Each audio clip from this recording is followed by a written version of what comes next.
Hello everyone. आप सभी को मैंने अपनी लास्ट वीडियो में कर्मा के बारे में बताया, तो उस पे मुझे बहुत से लोगों के डीएम आए कि इस बात को थोड़ा सा इलेबोरेट करके समझाइए। तो चलिए आज मैं इस बात को आपको एक स्टोरी के फॉर्म में समझाऊं। एक संजय नाम का लड़का जिसकी अभी नई नई शादी हुई और वो अपनी वाइफ को लेके अपने यॉट पे समंदर में घूमने के लिए गया, मगर अचानक उनकी यॉट एक तूफान में फंस गई और तूफान की चपेट में आने की वजह से उनकी शिप डूबने लगी।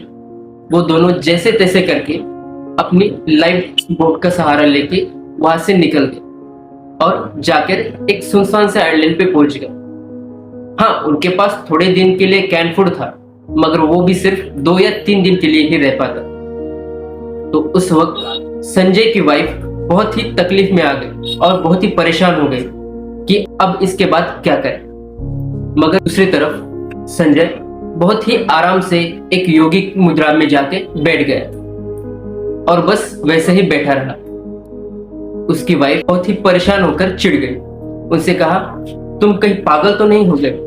हम एक ऐसी सिचुएशन में हैं जहाँ से हमारा बचना नामुमकिन था और तुम ऐसी हालत में इतने रिलैक्स कैसे बैठ सकते? तो उस पर संजय ने उसे बताया कि तुमसे शादी करने से पहले मेरा एक इतिहास था जो मैंने तुम्हें नहीं बताया, वो मैं तुम्हें आज बताता हूँ। जब मैं स्कूल में था, मेरे पास स्कूल फीस के लिए पैसे नहीं थे, तो मैंने एजुकेशन लोन लिया और अपना एजुकेशन कंप्लीट करने के बाद उस लोन को बिना कंप्लीट किए ही मैं वहां से चला गया। मगर 3 महीने बाद वो लोन रिफंड करने के लिए बैंक से मुझ तक पहुंच ही गए।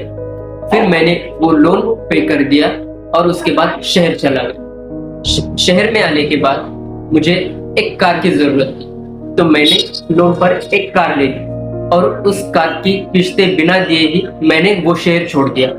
मगर उसके बाद फिर से बैंक के लोग मेरे पास आ गए और मुझसे उस कार की किस्तें कंप्लीट करके ही ले ली।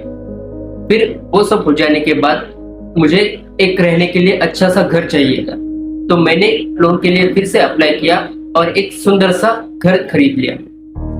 उस घर की भी मैंने सिर्फ 2 ही किस्तें दी थी और उसके बाद उसे छोड़ के नए शहर में चला गया। मगर वो बैंक के लोग मुझे ढूंढते ढूंढते मेरे पीछे उस दूसरे शहर तक आ गए और मुझसे लोन के सारे पैसे लिए।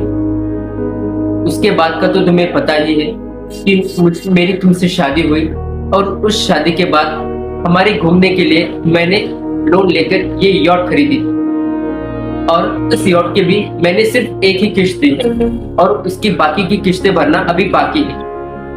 हाँ, क्या हुआ, हम अगर यहाँ पे पहुंच गए, वो बैंक के लोग हमारा पीछा करते करते यहाँ तक पहुंच ही जाएंगे।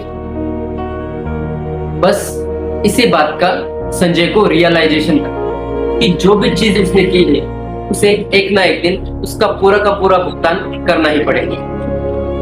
बस इसे ही हम हमारी लैंग्वेज में कर्मा कहते हैं। जो भी एक्शंस आप लोगे उसको आप किसी न किसी दिन पे ऑफ करना ही पड़ेगा, चाहे वो अभी हो, 6 महीने बाद हो या 10 साल बाद हो, वो आपका पीछा नहीं छोड़ेगा।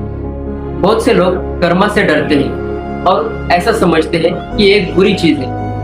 कर्मा का अच्छा बुरा इससे कोई भी संबंध नहीं, वो पूरी तरह पे आपकी एक्शंस पे डिपेंड करता है।